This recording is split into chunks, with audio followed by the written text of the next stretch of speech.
The scream shattered the silence. It wasn't loud, it was wounded.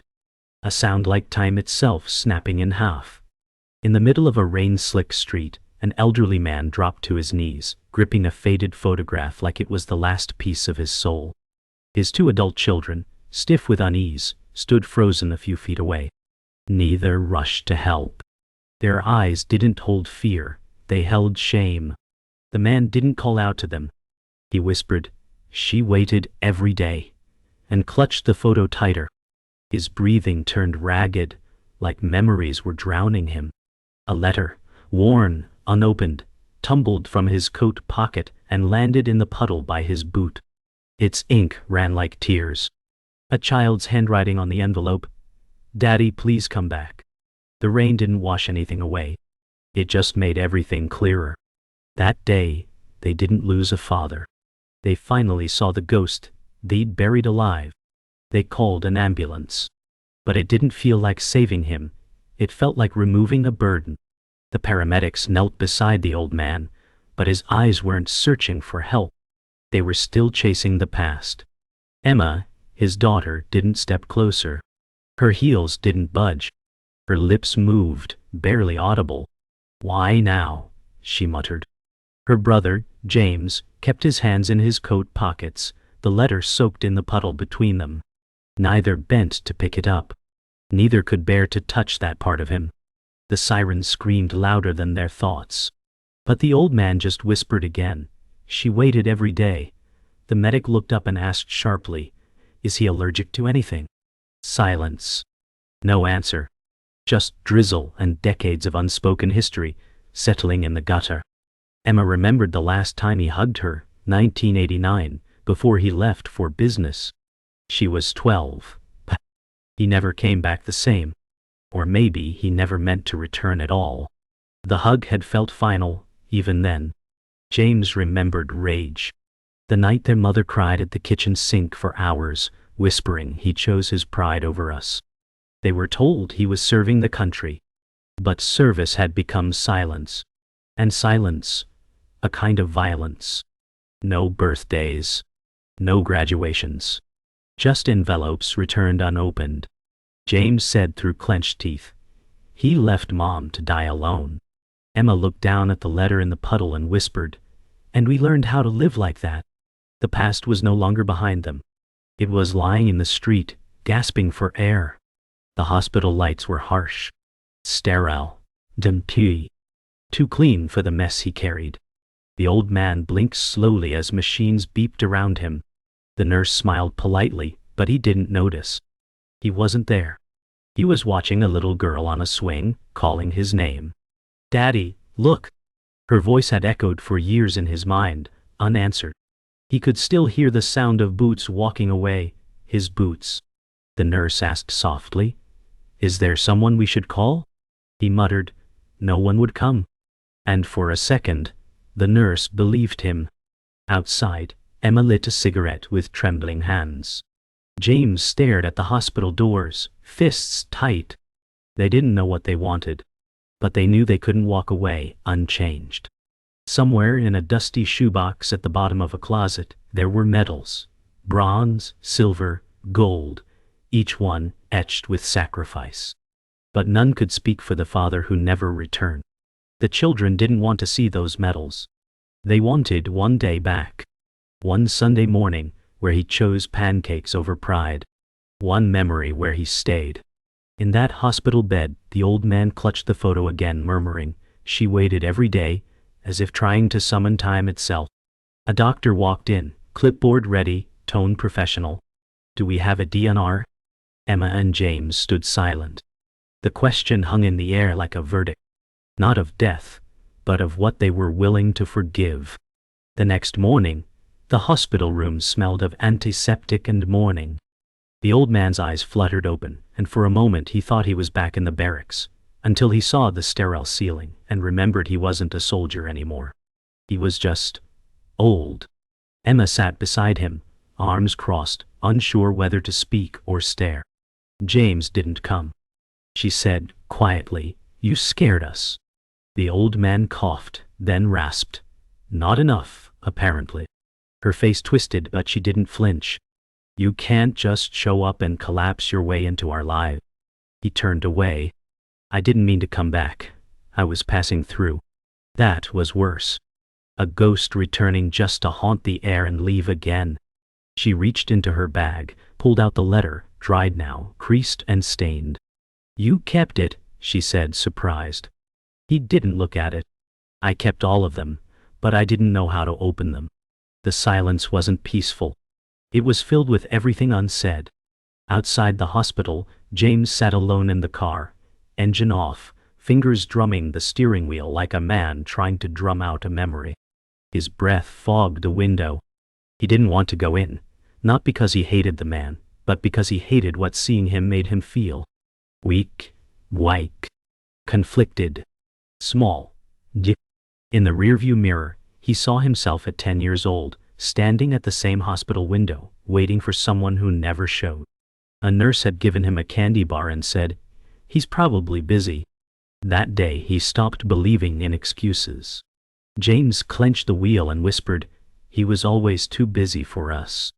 And yet, here he was. Parked. Waiting. Just like before.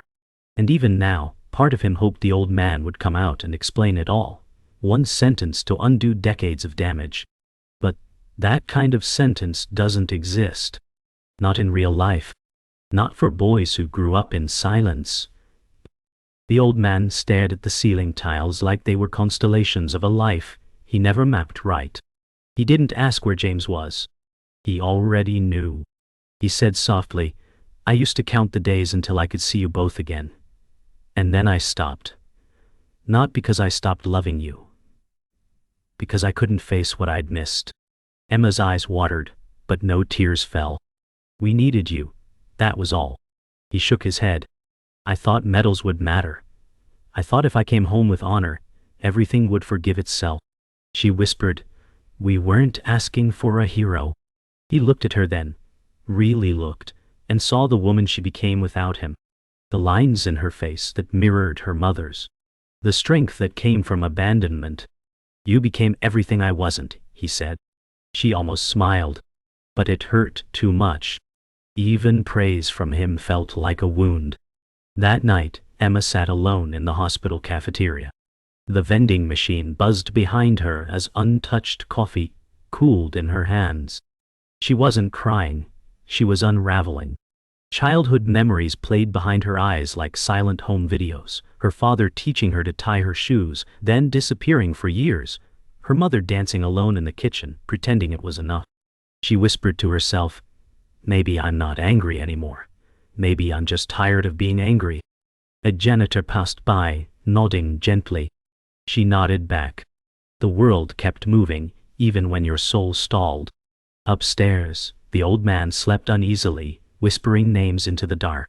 Emma pressed her forehead to the table and let herself feel it all, not because it made her stronger, but because holding it in had made her weak for too long.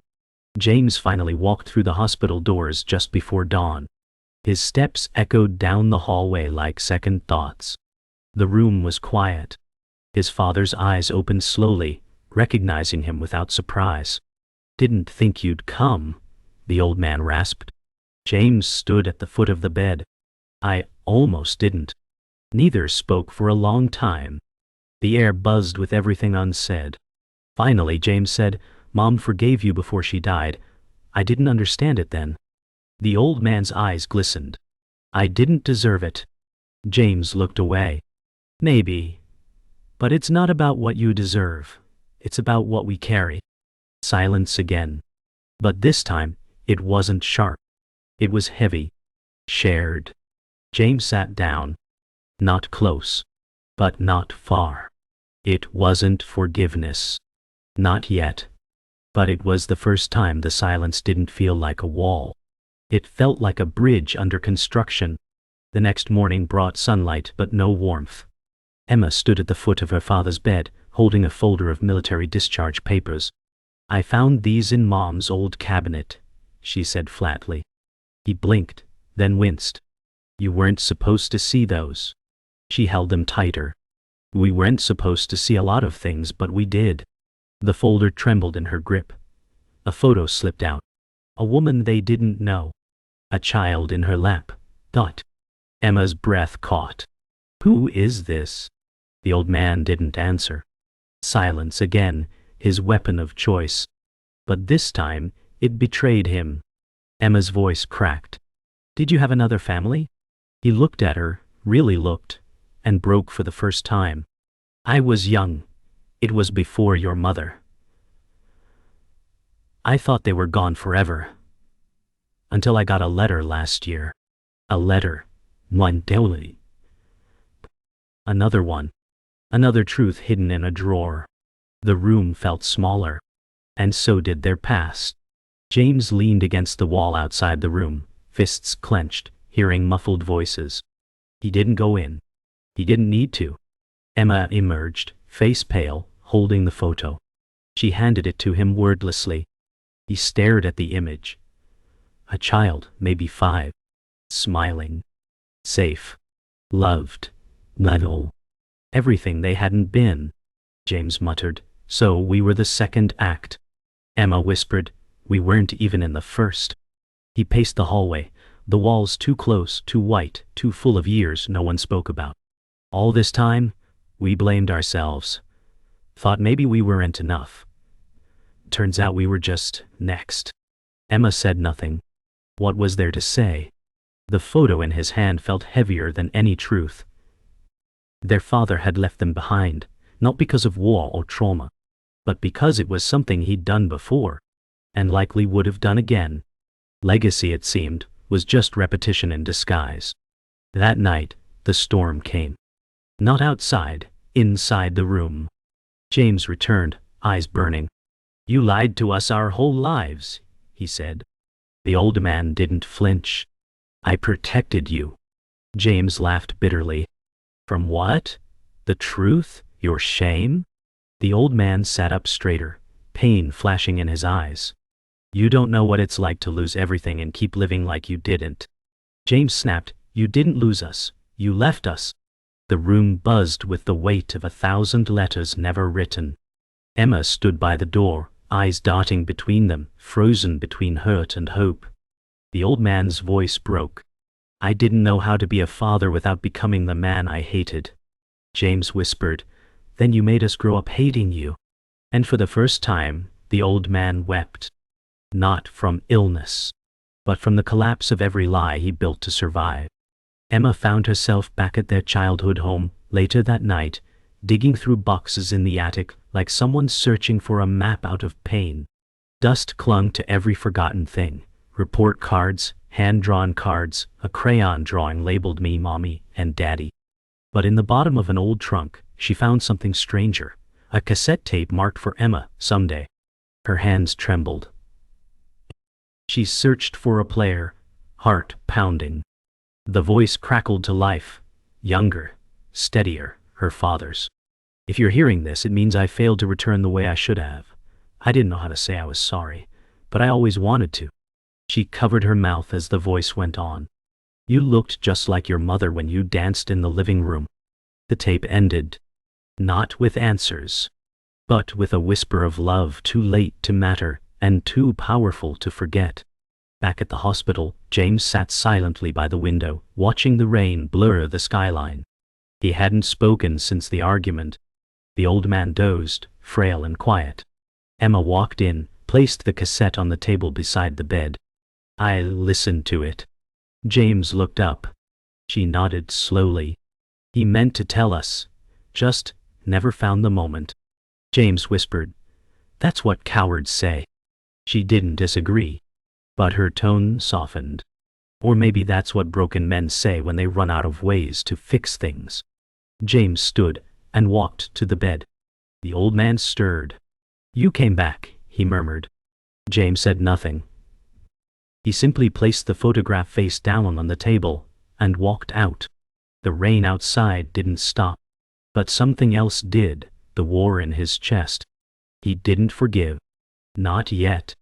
But he stopped bleeding from the wound. The following day, Emma sat by her father's side with a faded manila envelope in her lap. A woman came to the house, she said quietly. The old man stirred. Dark hair, late 30s. She said, "She was your daughter." His eyes fluttered open, a quiet gasp leaving his lips. "Her name is Clara." Emma stared at him. "Why didn't you tell us?" He struggled to sit up. "Because I didn't want her to hate me too." The room, still. Emma whispered, "You had a daughter before us, and we only found out because she found us." His face collapsed. "She was born when I was stationed overseas. Her mother never told me, not until years later. By then I was already with your mother. And I couldn't face it. I didn't know how." Emma stood, voice trembling. "You weren't just absent, you were hiding." It wasn't betrayal that stung. It was confirmation that absence wasn't an accident. It was a decision. James arrived moments later. Clara was with him. She stood at the threshold of the hospital room, uncertain, holding a small box wrapped in old paper. Emma moved aside. Clara stepped forward. "You're my father." It wasn't a question. It was an indictment. The old man couldn't look her in the eyes. "I never got to be," he said. Clara placed the box on the bed. "Mom kept everything. Photos, letters, even the first postcard you sent when you didn't know about me." His voice cracked. "I wanted to explain." Clara's eyes hardened. "You wanted to avoid." She opened the box, revealing a pair of baby shoes, a photo of her first birthday, and a note. "Returned to sender." James stood at the foot of the bed, arms crossed. "You left 3 children, not 1. The old man whispered, "I left myself first." But no one nodded. Some truths don't bring understanding. They just make silence heavier. Later that evening, Clara sat alone in the hospital chapel, the stained glass windows glowing faintly with twilight. Emma entered quietly and sat beside her. For a while, they said nothing. Then Clara whispered, "He used to be a voice on the radio, then a rumor, then a ghost." Emma nodded. "For us he was a shadow in a photo frame." Clara held a photo of her as a child, seated on her mother's lap. "I spent so many years hating a man I never met, and now that I've met him, I don't know what to feel." Emma stared at the candles. "Maybe it's not about what we feel for him. Maybe it's what we choose to feel for ourselves." Clara looked at her. "You think we can forgive him?" Emma exhaled. "No, but maybe we can forgive who we became because of him." In that chapel, the silence was different. Not empty. Not angry. Just shared. Meanwhile, the old man sat propped up, staring at the baby shoes on his tray table. He touched them as though they were relics, not leather. The room was silent, except for the machines. James entered, stood at the doorway. "They say memory is the last thing to go, so tell me, what do you remember?" The old man didn't answer right away. Then he said, "I remember your mother laughing. I remember Emma's first dance recital. I remember the day Clara's photo arrived.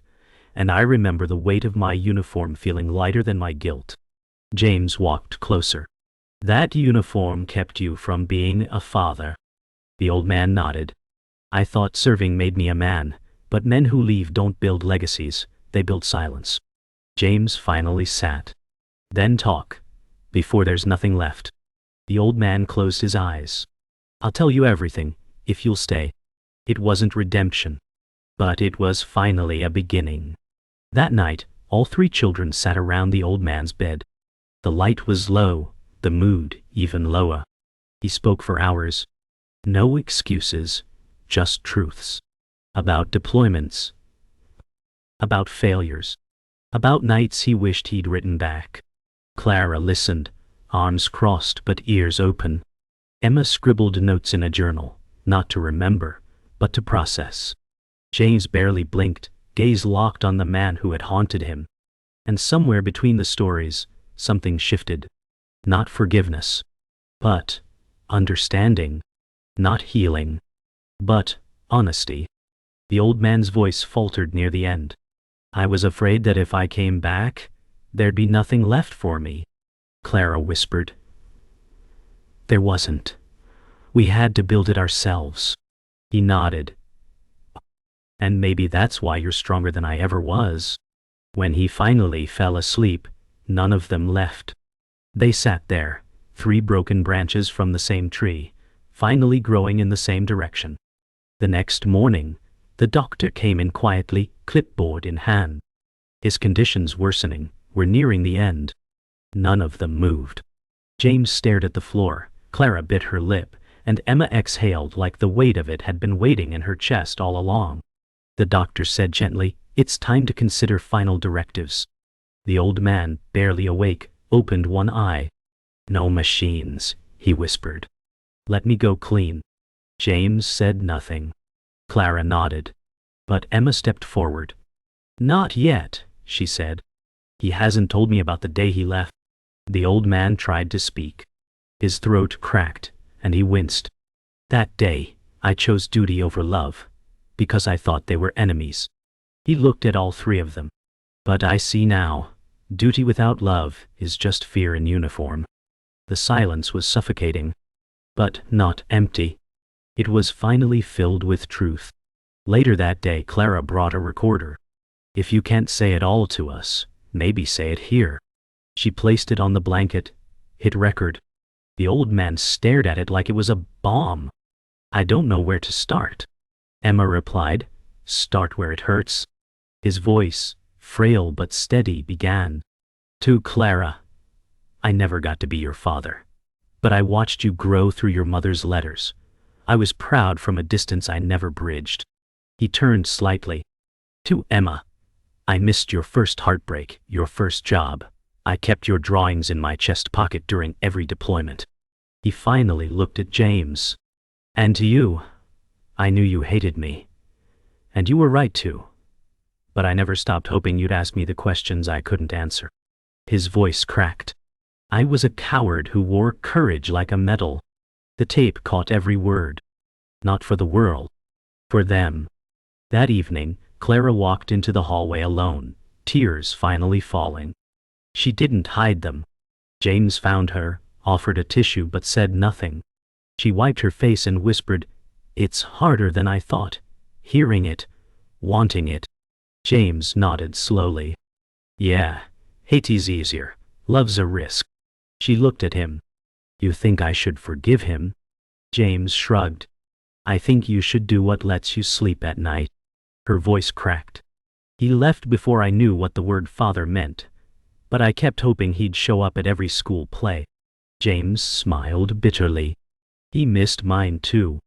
They stood in silence, leaning against opposite walls, both staring at the same crack in the floor like it held the answer. It didn't. But it reminded them that broken things can hold weight, as long as you stop pretending they aren't there. Back in the room, Emma sat holding her father's hand. His breathing was slower now. Shallow. Each breath a final sentence. "I thought aging would just mean pain," he murmured, "but it's also memory and regret." Emma's voice trembled. "What do you regret most?" He stared at the ceiling. "That I let fear become my compass." She squeezed his hand. "What were you afraid of?" "Of not being enough," he whispered. "Of being needed and failing." Emma leaned closer. "You were needed. Every day. We waited every day." His lips trembled. "I know. I heard it in every silence." Tears ran down Emma's cheeks as she said, "Then hear this. No matter what, we were always yours, and you were always ours, even in absence." The old man blinked slowly. "That's the kindest pain I've ever felt." Sometimes forgiveness doesn't arrive in a rush. It arrives in a breath. The night turned still. Machines beeped softly like distant heartbeats. The old man stirred one final time and whispered, "Did she ever stop waiting?" Emma wiped her face. "No, but she taught us how to wait without bitterness." His eyes softened. "Your mother. She was the only brave one." Clara stepped closer, placing the cassette recorder on his chest. "Then speak into her silence," she said gently. The old man looked at all 3 of them. You are the legacy I never earned. But maybe you're the forgiveness I don't deserve. James finally broke the silence. Then take it, before we forget how to give it. The old man smiled weakly. His eyes closed. One last breath in. And then, stillness. No gasp. No tremor. Just the quiet end of a long war. Not with gunfire, but with 3 children who came to witness, to listen, and finally, to let go. 3 days later, the funeral was small. No flag-draped ceremony. No military trumpet. Just 3 children, a priest, and a weathered casket that held more weight in memory than in wood. Emma read a letter, one she had written the night he died. You weren't perfect. Not even close. But you came back. And that counts for something. Clara laid the baby shoes on the lid, tears in her eyes. These were meant for beginnings. Now they mark an end. James stood last, holding the cassette. He didn't ask us for forgiveness. He just hoped we'd show up. And we did. The breeze picked up, rustling dry leaves like whispers of the past. Finally letting go. No one sobbed. The silence was deep, but peaceful. Because closure isn't loud. It's the absence of what once screamed inside you. Now, just a steady breath. A quiet, earned goodbye. That night, Emma returned home and opened a forgotten box labeled Dad. Inside were postcards he had written but never mailed. Stamps unlicked, dates scribbled, some decades old. Each one began with, I miss you. Some ended mid-sentence. She laid them out like artifacts, small monuments to the version of him he never became. She whispered, You were trying, even if you never finished. Then she gathered the cards, bound them in a ribbon, and placed them beside the one letter she never sent back. The one that read, If you ever come home, I'll be waiting. For the first time, that letter didn't ache. It glowed. Because sometimes healing doesn't come from what they say. It comes from finally understanding why they couldn't. James took the cassette recorder to his own apartment. Ray. That night he pressed play. The voice was faint but clear. His father, speaking through time. If you're listening, it means I'm gone, but maybe not forgotten. James closed his eyes. The voice continued. You were angry. You had every right, but I saw your strength from afar, and I was proud, even when I didn't earn it. James let the tape play until it clicked off. Then he rewound it and hit play again. Not to hear the apology, but to remember the voice. For years he tried to forget. Now, for the first time, he wanted to remember. Not the man who left, but the one who finally stayed, even if only at the end. Sometimes the lesson isn't about how to hold on. It's about knowing when it's safe to let go. Clara stood at the edge of a park, watching children play. She clutched a photo, her as a baby, her mother smiling behind her. She whispered, You did it without him, and so will I. She had carried the weight of being unwanted. But now, she carried something else. The truth. It didn't erase pain, but it made room for purpose. A little girl tugged her sleeve. Are you okay, lady? Clara smiled. Yeah, I think I am. She knelt and handed the girl a flower from her purse. Give this to someone you love. The child ran off laughing. Clara stood there, hand over her heart, where the hole used to be. It wasn't filled, but it had stopped bleeding. That's the thing about truth.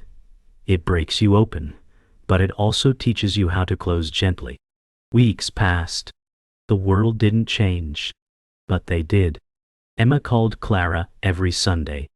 James started writing letters he didn't to send. And Clara bought a tape recorder of her own. For when I'm ready to speak, she told Emma. They didn't talk much about their father anymore, but his presence lingered, not like a ghost, but like a song they finally knew the words to. Emma, watching the rain one afternoon, said aloud, Maybe aging isn't about losing yourself. Maybe it's about confronting everything you buried. She smiled, and realizing some parts are worth digging up. They weren't healed. Not completely, but they were no longer hiding.